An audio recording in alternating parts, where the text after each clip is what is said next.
Welcome to Soulfire Wisdom with Kate Olson.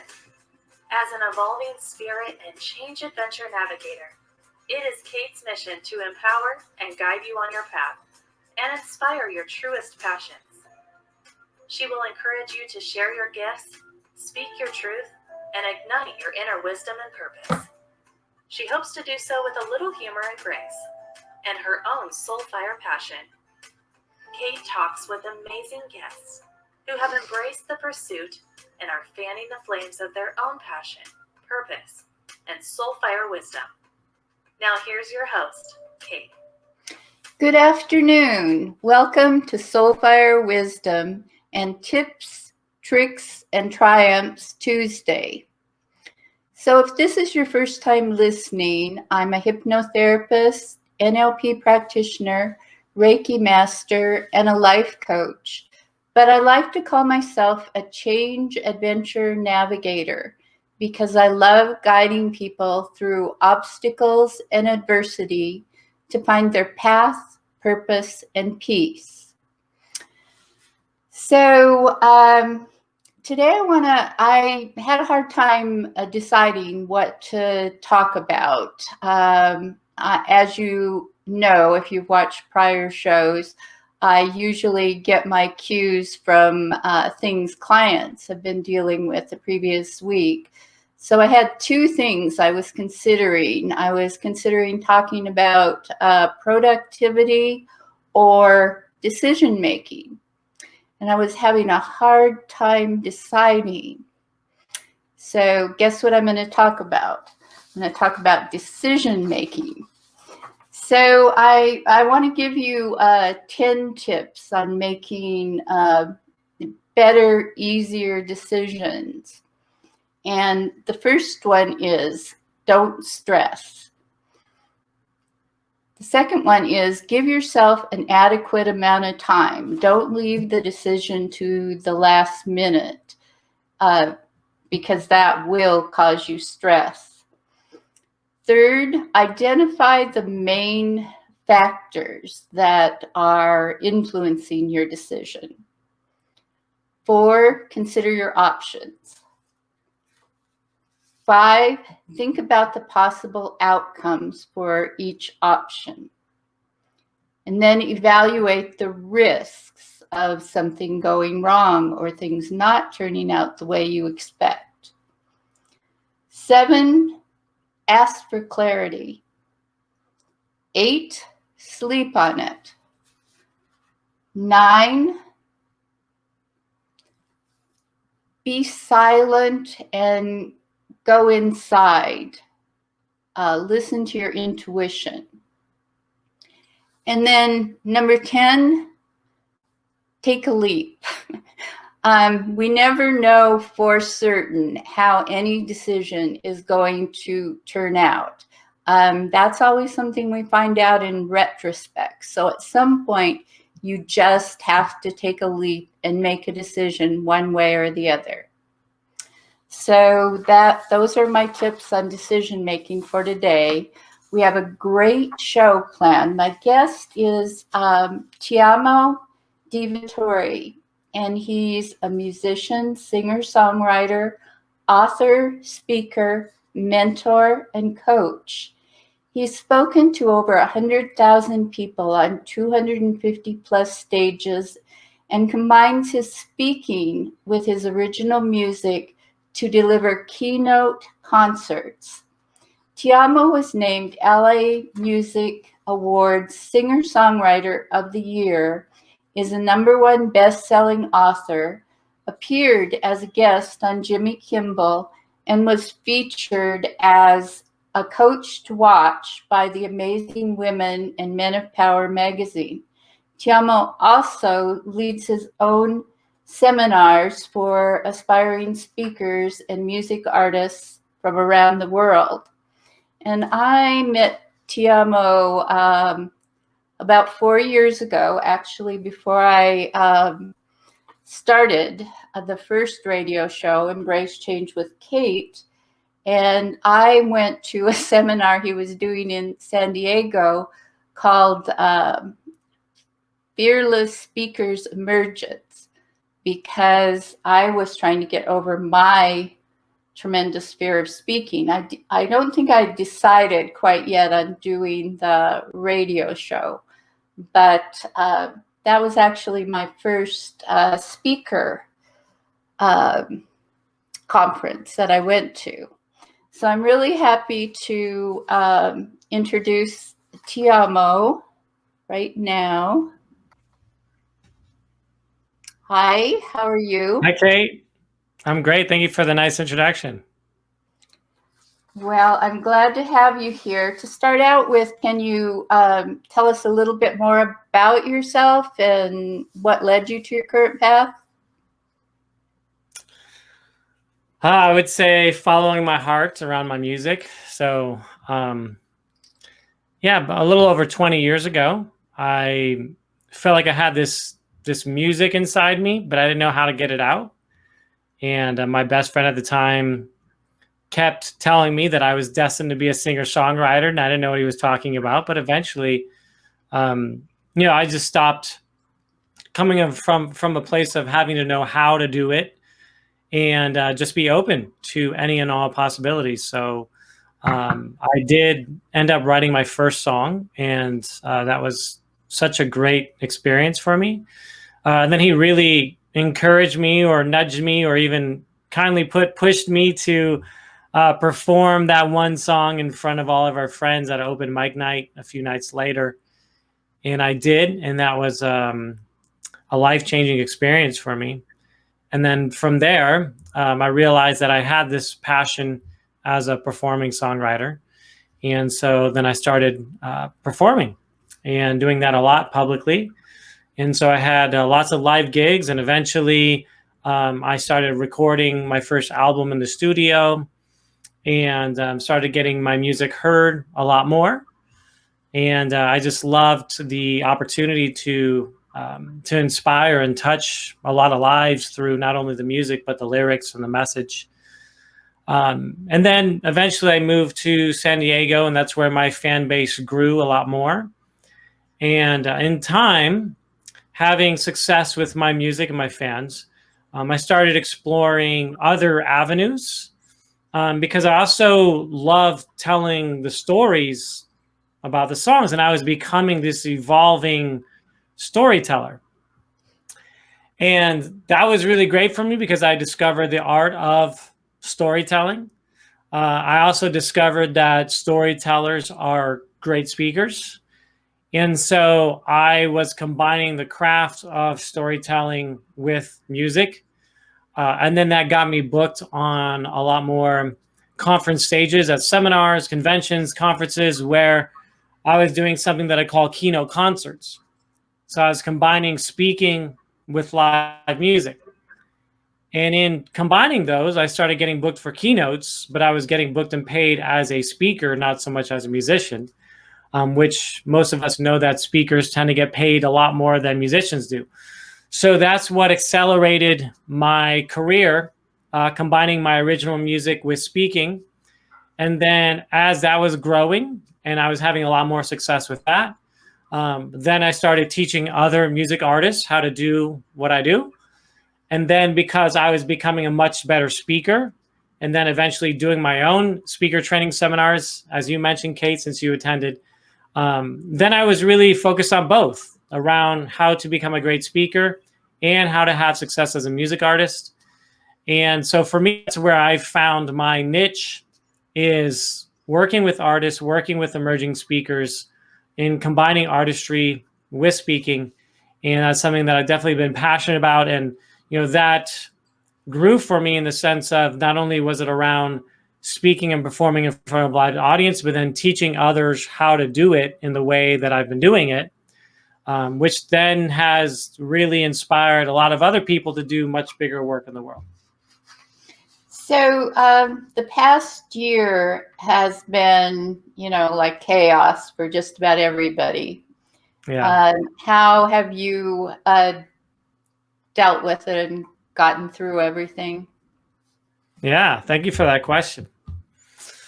I think a lot of acceptance and a lot of not giving into the fear that is very collective and all over the world, and really finding my own peace around it.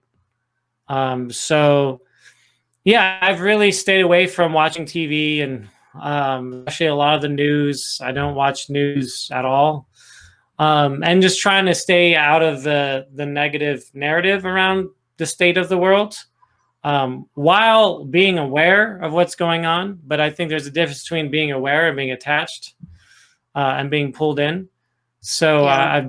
I've been aware, but I've also just created my own happy world here. It's like I felt like while things were shutting down, I just felt that if I'm going to need to be in my home a lot, then how could I elevate my life in my home?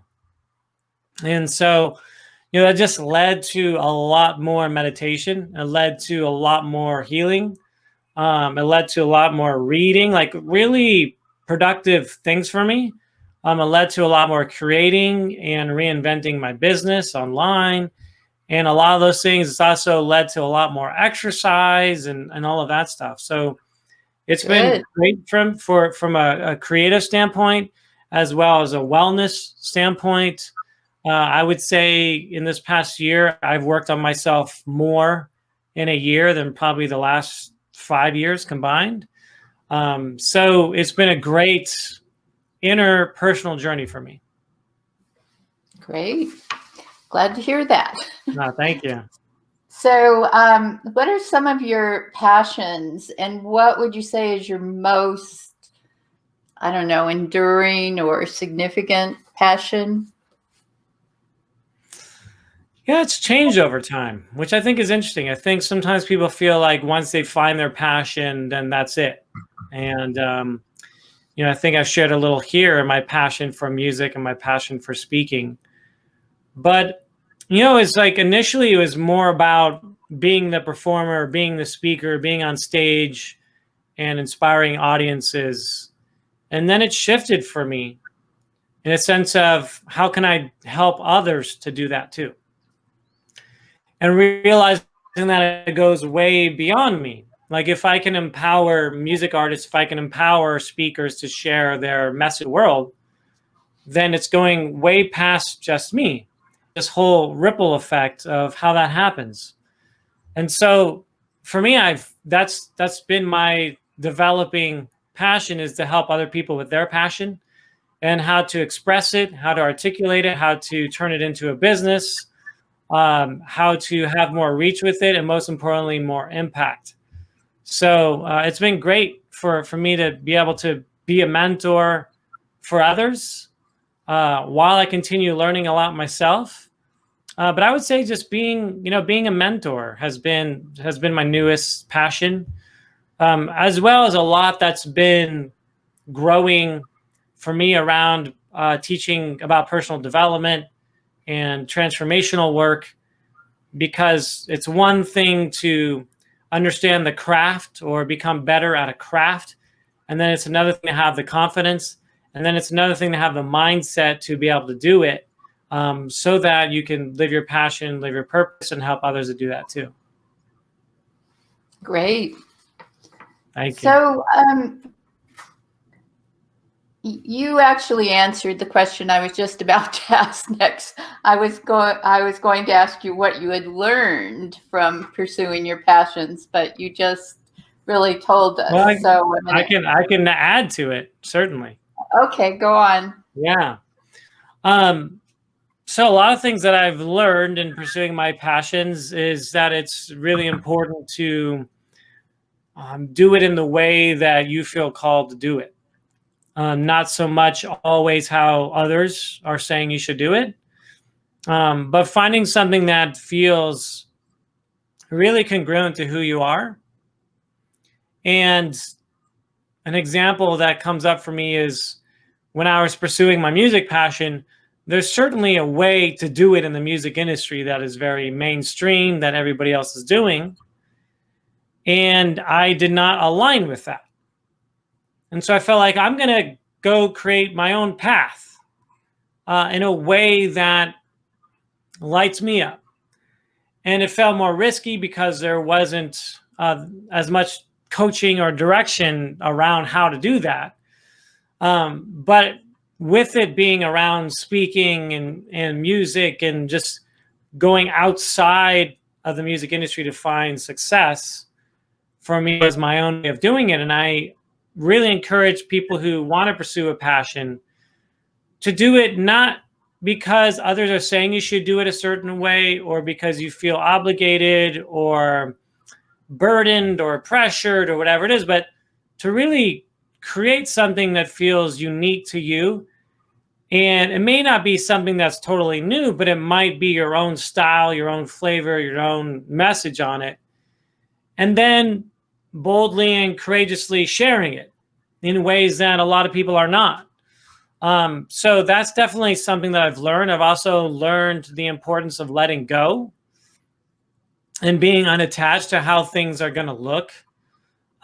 Because I have in the past, I felt like I was attached to outcomes and results and success and fans and all those things.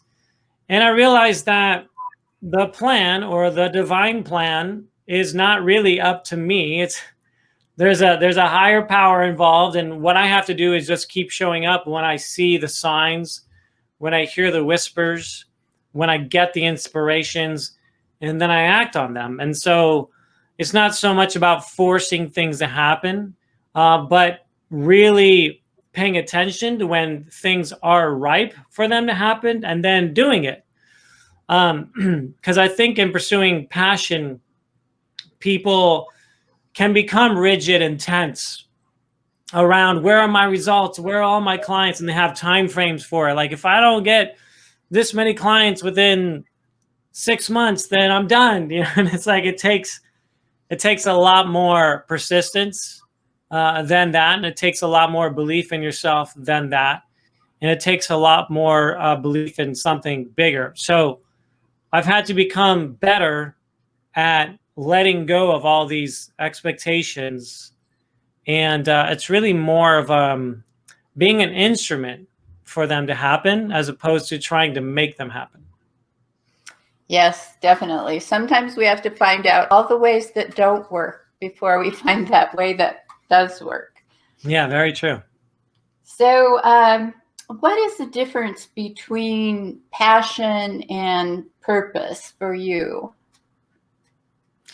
Yeah, I feel like sometimes people get them confused or think they're the same thing. In my experience, I don't think they're the same thing at all. I think that passion is temporary. I think passion is that. It's like where you feel the fire and you're passionate and you're all excited, and then like 8 weeks later, it's not quite the same. Like you didn't get the results you wanted, or maybe you got business cards printed and you started working on a website, but suddenly over time, the passion starts to fade. So to me, passion is like the spark. But the purpose is permanent. I mean, the purpose is a thing that, regardless of the results, regardless of the outcomes and the clients and the bookings and all of that, you still feel that you're on this planet to do it. Let's say, for example, it's writing a book. Well, you know, there's a lot of people who start writing and then they never finish. Whereas you just feel like something inside you has to write this book. You have to get it out in the world. Nobody knows about it yet. No publishers want to pick it up. Nobody wants to promote it. But guess what? A year later, you're still writing, or you're still like believing in this book. Like, to me, that is more purpose, is the thing that you get up for every day. It's long-term. It's not short-term. I feel like sometimes passion can be short-term related, and purpose is more long-term, which is, this is my life's work now. So to me, it's like passion is the spark and purpose is the bonfire. And that's how I see it. And purpose is just like, either way, like I don't have a choice. Like, I have to do this thing. Regardless of how it looks, like I have to do it. And you just can't stop thinking about it. And you can't stop telling everybody about it. And it's not related to results. It's just related to, this is my dharma. This is who I am. Like, I can't turn it off. And to me, those are the differences. Okay. Yeah, I know what you mean. I guess I see it a little differently. Like I see passion as the vehicle and purpose as the mission. Great. So, what is the difference? What is the greatest purpose that you have right now, would you say? For me right now, the way it looks is helping others with their purpose. And I think that when people are wanting to pursue their purpose, there's an infinite amount of things in their way, whether it's mindset or doubts or limiting beliefs, fears, all of those things. And it makes me sad that people feel passionate about something or want to be, but they don't move forward and they keep doing things the same way, and they don't get their purpose out into the world. So for me, I believe there's a process in finding what your purpose is, and then there's a process to actually share it in the world in a way that is vulnerable. And then there is a process to all the unfolding that happens once you step into your purpose. And then what it means to really do it in a bigger way, to have a much bigger impact in the world, in a way that does not burn you out, does not make you exhausted, does not make you want to quit, but it actually drives you and inspires you. It gives you energy and makes you healthier. So there's so much around how you navigate time, energy, effort, live your life, because so many times there's so much conversation around hustling. And so to me, it's not really purposeful to be pursuing your purpose, but you're exhausted and you're constantly hustling, and then you're unhappy, and then you're unhealthy, but you're pursuing your purpose. I mean, to me, it's like, that doesn't really work well. And I see a lot of people doing it that way. I've done it that way in the past, which is why I can speak to it firsthand. And so what I feel most purposeful about now is helping people to find and pursue their purpose in a way that works great for them, in a way that optimizes their health, their happiness, their joy, their inner peace. And then when they model that for others, others want to be around that, because to me, purpose is more of a beingness than a doingness. So I hear people talk about purpose a lot, and then they're doing tons of things. And then the more they're doing, the less they're being. And it's like, purpose is about being. And as you're being who you really are and living your purpose, then others show up. So I just see how there's so many models where this is very inverted. And I just love helping people see it from another perspective. So what do you feel prevents people from pursuing their purpose, or what do you think those I think there's a lot of things. I think people's need for certainty. Like, people will choose comfort and certainty and live a mundane life over uncertainty and living a beautiful life. And so I see how there is this gap between people living the life they truly want to live and people just staying comfortable. And I think most people stay pretty small and comfortable. So people want to stay in their comfort. People don't really want to take big risks. Like, pursuing your purpose is a risk. And it's absolutely a risk, a huge risk worth taking, in my opinion. But because people are afraid to take that risk, and the risks involved could be monetarily, like, what does this mean for me financially? The risk could be about rejection, fear of rejection and what people are going to think of you. The risk could be about your family. Your family thinks you're going crazy. It could be about maybe eventually leaving your job, which I left my day job almost 10 years ago now. I was terrified, but I did it anyway. Like, I took the leap. And so these are some very big steps that prevent people from pursuing their purpose. There's also a lot of imposter syndrome. And so there's insecurity around that. There's insecurities around people feeling like there are others who will not value what they have to say or what they have to share, that everything is going to go quiet, that people are going to run away, that they're going to be left alone. There's survival fears. Like there's so much around it, which is, I don't feel like you have to eliminate these fears or these doubts to move forward. They start to dissolve as you're moving forward.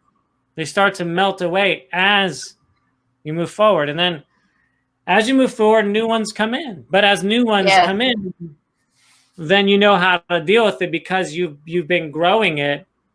And it's like, for me, I feel that I'd become really great at doing things despite the fear, because I still am fearful about a lot of things.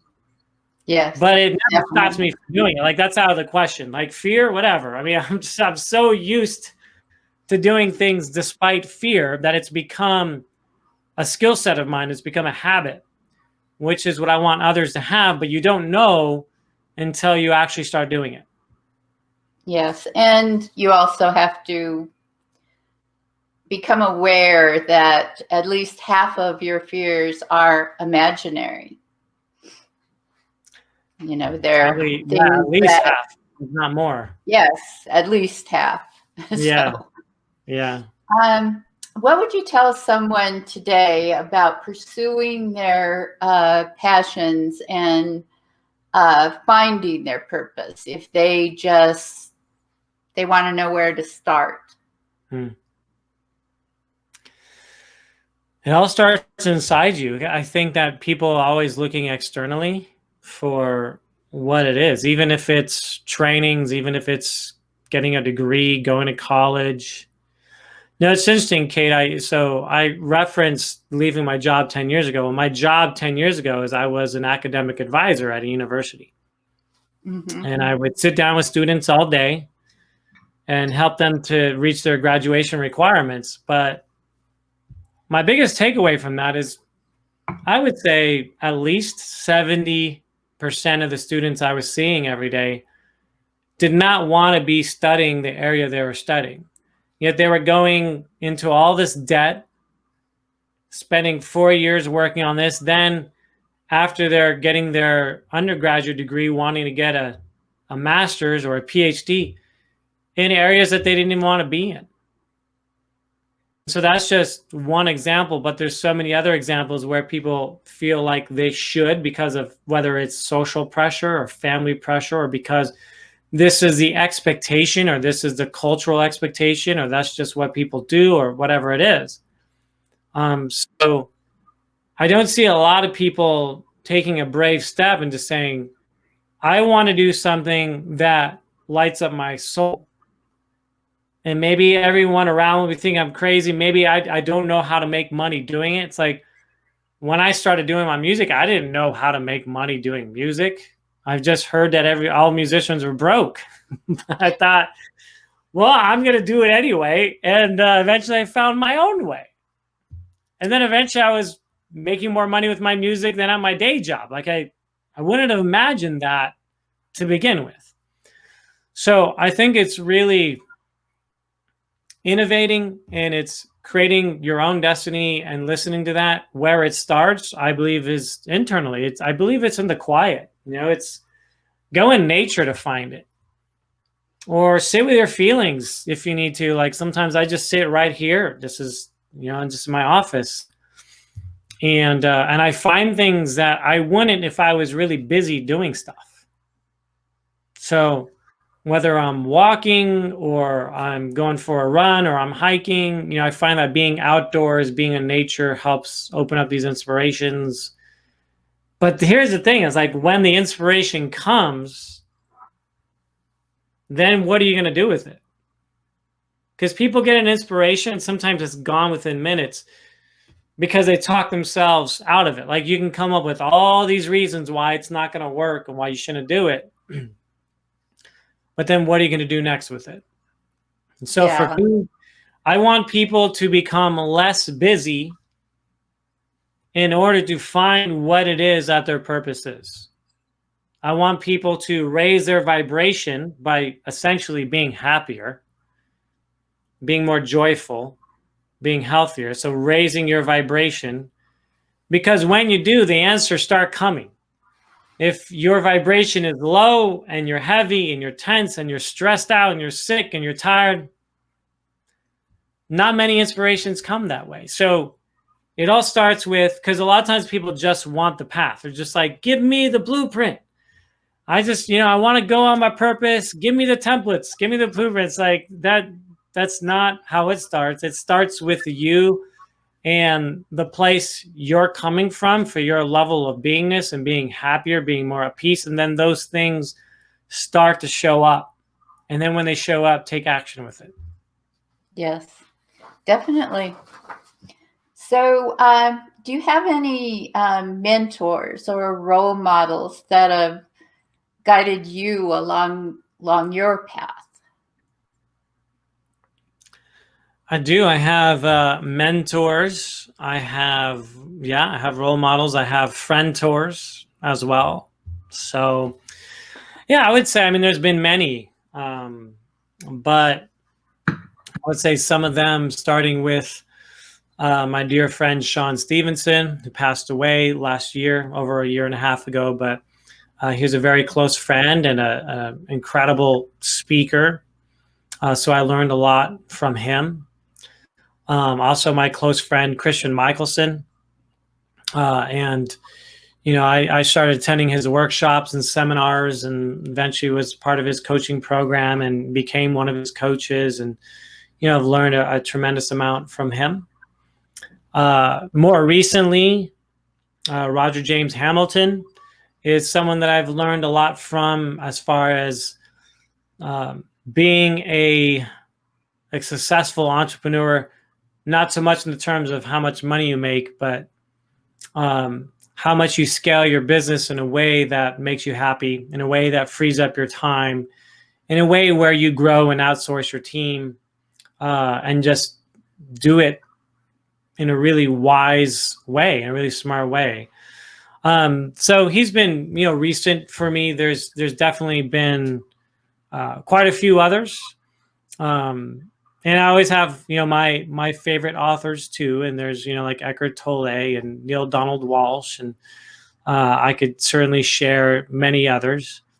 And I could say right now I'm reading the book, The Illusion of Money by Kyle Cease, which has been really great. And so I would say I have different mentors. I have mentors. I feel like books are my mentors. And I certainly have coaches that are mentors. And, people I know, people I don't know. And I'll throw one other type out there. If people listen closely enough, I believe my angels are my mentors. Oh, okay. Yes. Because they have a lot more knowledge than I do. They have a lot more insights and wisdom. And so when I ask for their guidance, I get it. And how many times do people actually ask their angels or their spirit guides for help? And so I do this all the time. I ask them to show me the way. When I don't know the answer, I ask for them to help me to be patient, but to light the path for me, and then I'll walk it. I don't know how. I don't have to have the answers to have progress. Okay. So that's kind of a summary around that. So what is your biggest challenge that you currently encounter in your work? The timing of this is very interesting because, I've been really changing and shifting my business so that I don't have many challenges. I would say the biggest challenge before was time. And I just felt like I didn't have enough time. And then I dramatically changed my perspective on time and just started implementing it. So instead of working harder to feel like I can create more time, so it's like reverse. Like people feel like in order to create more time, I have to spend more time on it. I have to work harder. And that's actually not how it goes, at least for me. So I'm in a stage now where I'm working way less to have more time. To have more time to be in my joy, in my passions that are also not necessarily business related, but for play and my personal life and my family and my friends and my hobbies and things I love to do. And as I create more time for those things, time gets easier and I get way more done in less time. So to answer your question, in the recent past, it was around time. That was my biggest challenge. And now I've alleviated most of that. And so I guess the next challenge is seeing how that unfolds. Does it have a negative impact on my business? I don't know. And there's some challenge around that not knowing, but like I shared with you earlier, Kate, that doesn't stop me from creating change. I actually believe that with this new way of empowering myself around time, that my business will actually grow a lot faster than I ever planned on. So for me, it's we'll see how that goes. But it's been a really great transition. Well, the only thing I know for sure is that you will encounter more challenges. Yeah, and I'll be ready. So what is the greatest reward or gift you get from your work currently?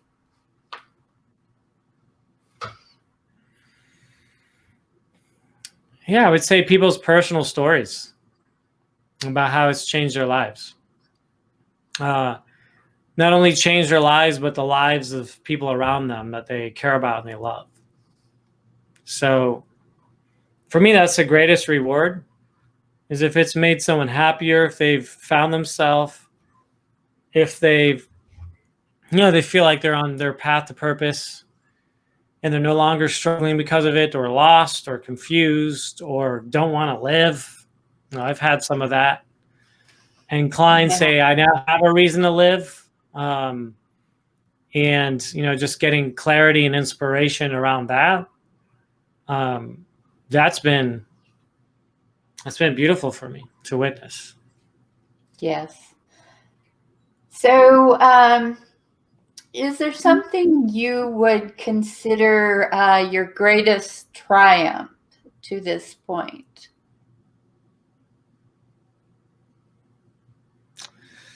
I would say my greatest triumph is the person I've become.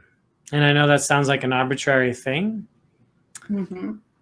But despite some of my challenges and risks that I've taken and things like that, I really love who I've become. I love that I love myself. What greater triumph is there than that? Other than maybe saving the world or something like that, which I haven't done. But, I just feel like if we can truly love ourselves, then naturally, organically, we love the people around us. And I would say that that's what my name means. Tiamo means I love you. And I've always wanted to embody that. And I want people, when they're around me, to feel like I'm an expression of love. Love for life, love for people, love for the world, love for nature, love for God, whatever it might be. And I feel like I have that. It's not something that I am striving for, but I live it. And so that's probably my biggest accomplishment. And then all the other accomplishments from there, I think are a byproduct of that. Yes, definitely. Great. So this is kind of an off-topic question, but it's something I've been asking all my guests for a while. So what has surprised you most about life so far? Well,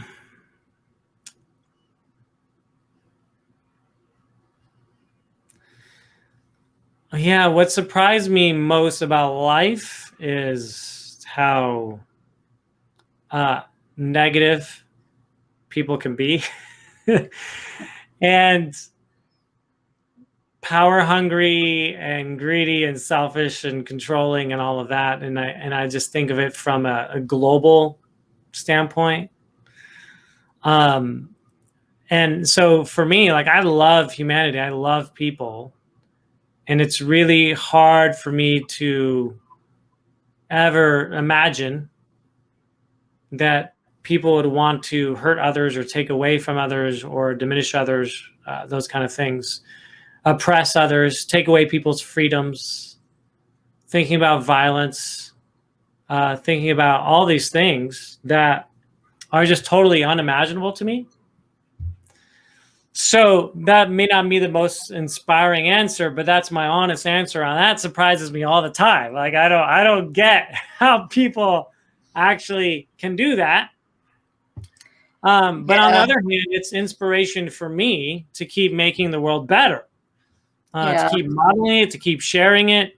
And if there's a way that, putting an end to it might be a big goal, but if there's a way that I can decrease it, minimize it, whatever it is, then I'd love to be a part of that. So while that might be the most surprising thing for me, on the other hand, it's also something that motivates me to help people in a deeper way.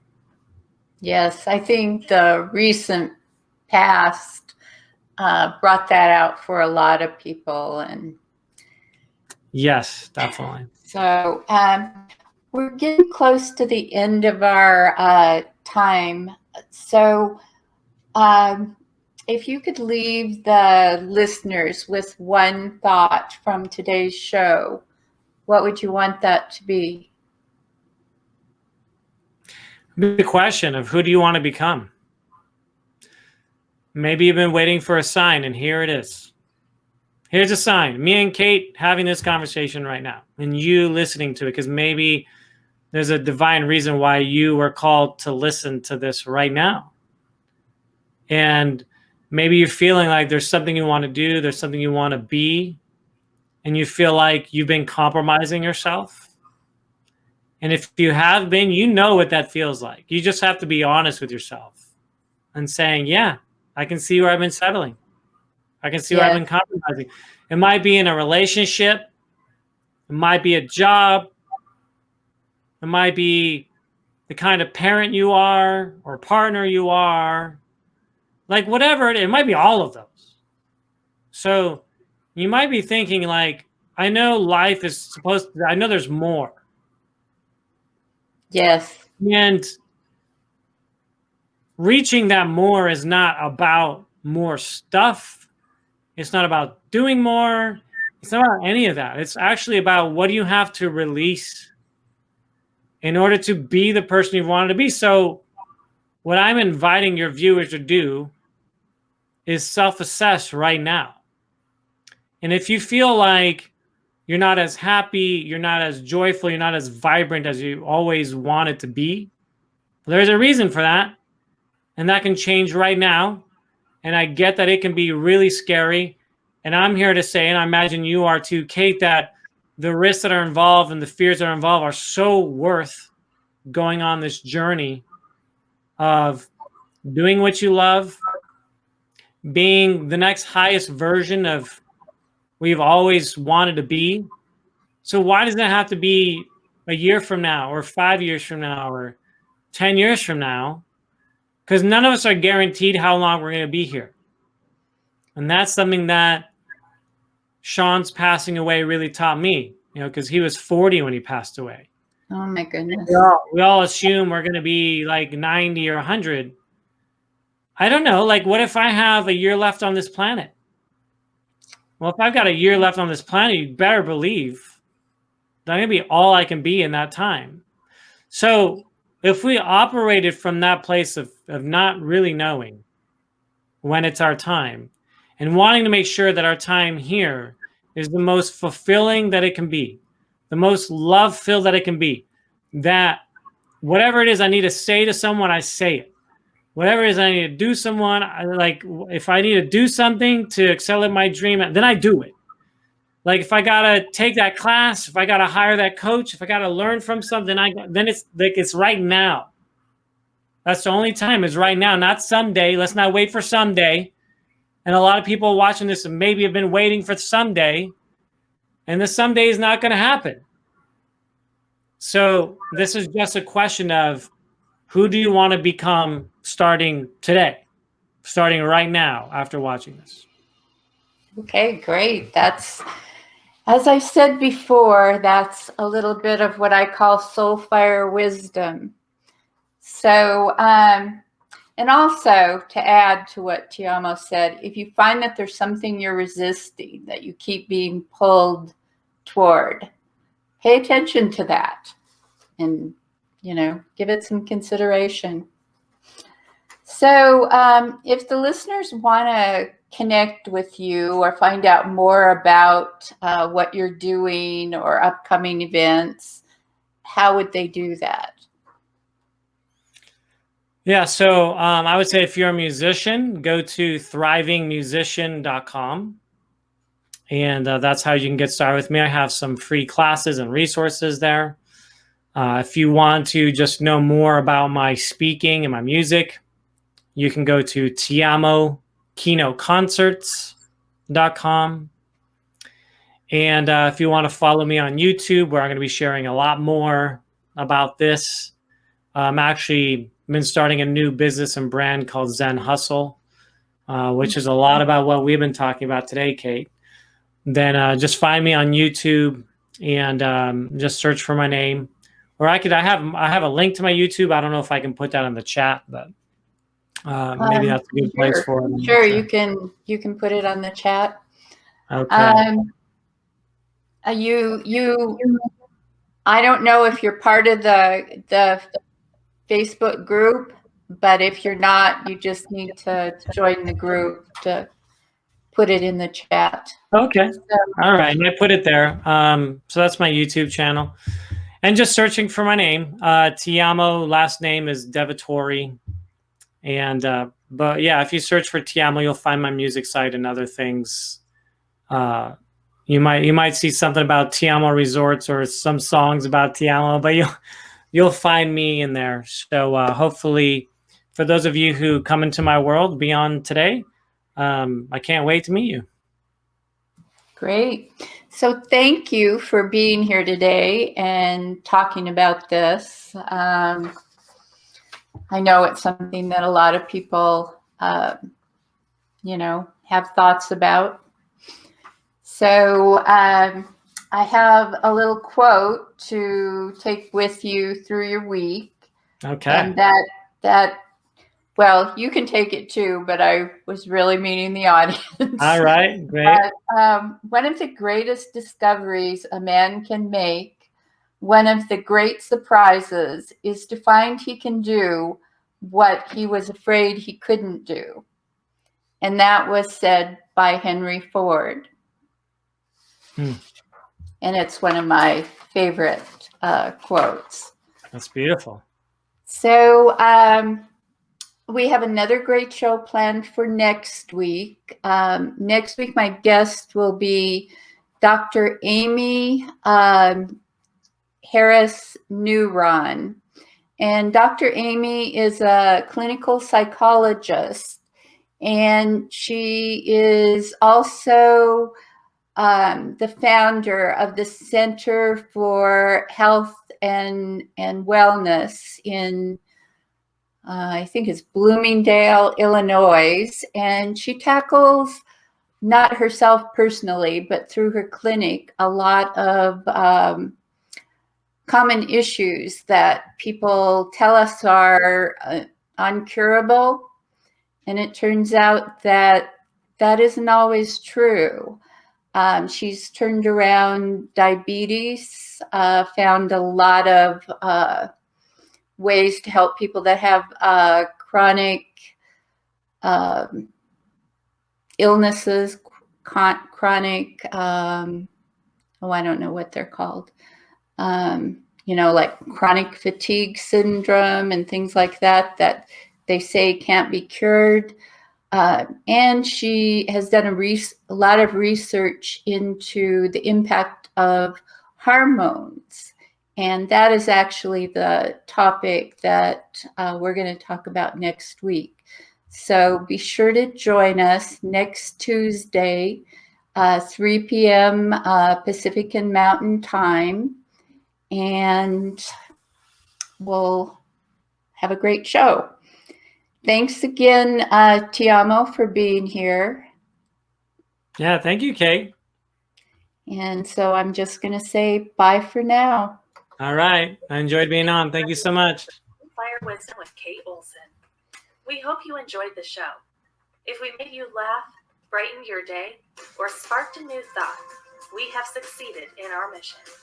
Join us next time when we'll share more secrets and truths and all the magic of transformation that is the journey to Soulfire Wisdom. Always remember, be fierce in the pursuit of what sets your soul on fire.